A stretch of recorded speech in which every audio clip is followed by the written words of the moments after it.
옛날 옛적 전라도 장성의 금계산이라는 신비로운 산이 있었다. 그 이름 그대로 금, 닭이 날아다니는 산이라 하여 금계산이라고 불렸다. 사람들은 금계산 주변을 돌아다니며 경의를 표했으며 이 산에는 신령한 힘이 깃들어 있다고 믿었다. 하루는 김씨성을 가진 소년이 마을 노인들로부터 금계산에 얽힌 전설을 듣게 되었다. 그곳에는 산신령이 살고 있으며 용궁으로 가는 비밀의 문이 있다고 했다. 그리하여 위험과 모험을 두려워하지 않는 김군은 용궁을 찾아 모험을 떠나기로 결심했다. 어느 맑은 가을 아침, 김군은 배낭 하나를 메고 금계산을 향해 길을 떠났다. 산에 도착한 김군은 숨 막힐 듯이 아름다운 금계산의 풍경에 감탄했다. 금계산은 울창한 숲으로 둘러싸여 있으며 산기슭에서부터 정상까지 수많은 비밀의 동굴들이 있었다. 김군은 전설 속의 용궁문을 찾아 동굴 안팎을 뒤졌다. 그러기를 몇 시간, 결국 김군은 커다란 바위 뒤에 숨겨진 비밀스러운 문을 발견했다. 문 앞에는 기이한 무늬가 새겨져 있었고 그 무늬가 서서히 빛을 내기 시작했다. 김군이 무늬를 손으로 만지자 문은 서서히 열렸다. 그 순간 찬란한 빛이 쏟아져 나오며 김군을 환영했다. 문을 통과하자 김군은 신비로운 길을 따라 용궁으로 들어섰다. 모든 것이 금과 은으로 치장된 대궁전이 나타났고 물고기 떼들이 공중을 날아다니는 모습이 장관을 이뤘다. 용왕은 김군을 반갑게 맞이하며 그에게 용궁의 보물을 보여주었다. 김군은 생애 처음 보는 황홀한 빛과 아름다움의 넋을 잃었다. 용왕은 용궁에서 김군이 원하는 소원을 하나 들어주겠다고 했다. 김군은 잠시 생각한 끝에 부디 우리 마을 사람들이 항상 행복하고 건강하게 살 수 있기를 바랍니다라고 말했다. 용왕은 그 소원을 이루어주며 김군에게 작은 금패를 주었다. 이것은 마을의 평안을 상징하는 보물이라고 설명했다. 김군은 용궁에서의 꿈 같은 여정을 마치고 마을로 돌아왔다. 그가 가져온 금패는 마을 중앙에 자리 잡아 주민들의 고마움과 경외의 대상이 되었다. 이후로 마을에는 행복과 평화가 깃들었고 김군의 용궁 이야기는 대대로 전해지며 누구나 알고 있는 전설이 되었다. 시간이 흘러 김군은 어른이 되었고 그 역시 의인으로서 마을 아이들에게 용궁 이야기를 들려주었다. 금계산은 여전히 신비로움을 간직한 채 그 자리에 있었고 용궁에 관한 전설은 세대를 이어가며 장성 마을의 자랑이 되었다. 두 번째 이야기, 오랜 옛날 지금의 충청북도 증평 지역에서는 산속 깊은 계곡 너머로 이승과 저승을 잇는 신령의 다리가 존재했다는 이야기가 전해진다. 이 신령의 계곡은 평범한 인간이 접근할 수 없는 신비로운 장소로 그곳에는 신들이 내려와 인간 세상의 운명을 논의한다는 전설이었다. 증평 마을 사람들은 이 계곡을 매우 신성하게 여겼고 특정 시기에만 조상들에게 제사를 지내기 위해 방문할 수 있었다. 제사를 지내러 계곡에 가는 날이면 마을 사람들은 정성을 다해 마련한 음식을 손수레에 싣고 경건한 마음으로 긴 줄을 이루어 계곡으로 향하곤 했다. 어느 해 마을에 큰 가뭄이 찾아와 주민들이 고통받고 있던 때였다. 땅은 갈라지고 논과 밭은 메말라갔다. 마을 원로들은 신령의 계곡에 올라 가능하다면 신들에게 비를 내려달라고 간청하자고 결심했다. 계곡으로 가는 길목에서 옅은 안개가 피어오르는 가운데 주민들은 앞서 지켜온 전통에 어긋나지 않기 위해 침묵 속에서 발걸음을 옮겼다. 계곡 깊은 곳에서는 수백 년 동안 보살펴주었던 신령의 모습을 하고 있다는 거대한 바위상이 나타났다. 원로들은 바위 앞에 술과 쌀 그리고 마을에서 소중히 여기는 음식들을 바쳤다. 그들은 경건하게 무릎을 꿇고 마을의 위기를 구원해달라는 간절한 마음을 담아 기도했다.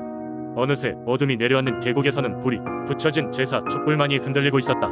그 순간 바위상의 형상이 미세하게 움직이는 것 같더니 그 위에서 은은한 소리가 들려왔다. 너희의 간청이 하늘에 닿았으니 이 사흘밤이 지나고 나면 풍성한 비가 내릴 것이다. 주민들은 순간적으로 주변을 둘러봤으나 아무도 없었다. 신령의 목소리라고 확신한 그 순간 원로들은 깊이 감사의 마음을 표하고 계곡을 내려왔다. 말 그대로 사흘이 지나자 그동안 마른 하늘에 먹구름이 끼기 시작했다. 그리고 곧이어 증평 마을에는 담비가 쏟아져 내렸다. 땅은 비를 마시며 되살아났고 마을 사람들은 마치 기적처럼 펼쳐진 이 광경에 깊은 감사를 표하며 원로들의 이야기를 두고두고 후손들에게 전했다. 이후로도 증평 주민들은 조상의 지혜와 신들의 축복이 자신의 터전을 지켜준다는 믿음 아래 신령의 계곡을 소중히 여겼고 제사의 전통과 신령 신앙을 이어나갔다고 한다. 이렇게 증평에는 오늘날까지도 전해져 내려오는 신령의 계곡 이야기, 가뭄을 피하는 전설이 긴 세월 동안 사람들의 마음속에 남아있다. 세 번째 이야기, 전남 나주 지방에는 오래전부터 전해 내려오는 특별한 민속 신앙 이야기가 전해지고 있다. 그 주인공은 바로 한 마리의 학이다. 이 학은 겉으로는 일반적인 새처럼 보이지만 나주 사람들에게는 하늘의 메시지를 전하는 신령한 존재로 여겨져 왔다. 옛날 옛적 나주에는 학골이라는 작은 마을이 있었다. 이곳에 살던 사람들은 농사를 지으며 조용히 살았다. 그러던 어느 날 하늘에서 한 마리의 학이 내려왔다. 학은 날개를 활짝 펴고 마을 중앙의 큰 느티나무에 내려앉았다. 느티나무는 마을의 신목으로 이곳에는 이따금 신비한 일이 일어난다는 전설이 있었다. 사람들은 학이 내려온 이후로 이상한 꿈을 꾸기 시작했다. 마을 주민 모두가 동일한 꿈을 꾸는데 학이 하늘을 나는 모습을 보면서 평화로운 기운에 휩싸이는 내용이었다. 꿈에서 깬 사람들은 그날의 일과가 놀랍도록 잘 풀리고 가족과의 다툼도 자연스럽게 해결되었다. 마을 사람들은 이것이 학이 전령이라는 사실을 깨닫고 학을 존중하며 감사의 표시를 하기 시작했다. 가장 기묘한 일은 그로부터 몇 달 뒤에 벌어졌다. 마을에 급작스럽게 가뭄이 들었을 때 사람들은 물이 부족해 농사를 망칠 위기에 처했다. 그들은 하늘을 보며 도움을 간절히 빌었다. 그러자 한밤중에 학이 다시 한번 마을에 나타났다. 학은 놀라운 속도로 하늘을 날며 반짝이는 별빛 같은 가루를 흩뿌렸다. 다음날 아침 이변처럼 하늘에는 먹구름이 띄었고 비가 내리기 시작했다. 그때부터 마을은 학을 나주히 신령한 수호자로 여겼다. 매년 여름이면 마을 사람들은 학을 기리는 축제를 열었다. 축제에서는 아이들이 학의 모형을 만들어 하늘 높이 띄워보내며 마을의 번영과 평화를 기원했다. 이 축제는 단순한 마을 행사를 넘어 나주 지역을 대표하는 행사로 자리 잡아갔다. 현대에 들어와서도 나주 사람들은 학의 이야기를 잊지 않고 마음 깊이 간직하고 있다. 세월이 흐르고 마을의 모습도 많이 변했지만 학골에는 여전히 큰 느티나무가 서있고 마을 사람들은 느티나무로 지날 때마다 고개를 숙여 학의 가호에 감사한다. 이 믿음은 지역사회의 결속을 더욱 강하게 하고 외부 세계의 변화에도 적극적으로 적응할 수 있는 힘을 주었다. 이렇게 나주의 신령스러운 학은 사람들에게 현실과 신화가 만나는 지점을 제공하며 하늘의 메시지를 전하는 매개체로서 여전히 사랑받고 있다. 그 학은 단순한 전설 속의 존재가 아니라 나주 사람들의 마음속 깊이 자리잡은 소중한 믿음이다. 네 번째 이야기. 옛날 옛적 전라남도 고흥의 작은 마을에는 신비로운 바위가 있었다. 이 바위는 마을 사람들에게 바위 요정이라고 불리었는데 이는 이 바위가 언제나 마을에 행복과 풍요를 가져다 준다고 믿었기 때문이다. 이 바위는 산 중턱에 자리 잡고 있었고 그 주위에는 맑은 샘물이 흘러내려 마을 사람들의 식수로 사용되곤 했다. 전설에 따르면 이 바위에는 오래전 바위 요정이 살았다고 한다.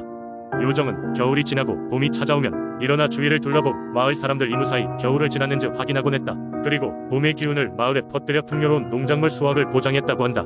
그런 덕분에 고흥 마을 사람들은 매년 봄이 되면 요정에게 감사를 표하며 바위 주위에서 봄축제를 열었다. 이 축제는 마을에서 가장 큰 행사 중 하나로 먼 마을의 사람들까지도 함께 어울려 축제를 즐겼다. 축제는 여러 날 동안 이어졌고 각 날마다 특별한 행사가 준비되었다. 첫째 날에는 마을의 어른들이 모여 바위 요정을 기리며 한 해 동안 잘 부탁드린다는 뜻으로 전통 음식을 바위 앞에 차려놓았다. 그리고 아이들은 전통 의상을 입고 바위 주위를 돌며 춤을 추었다.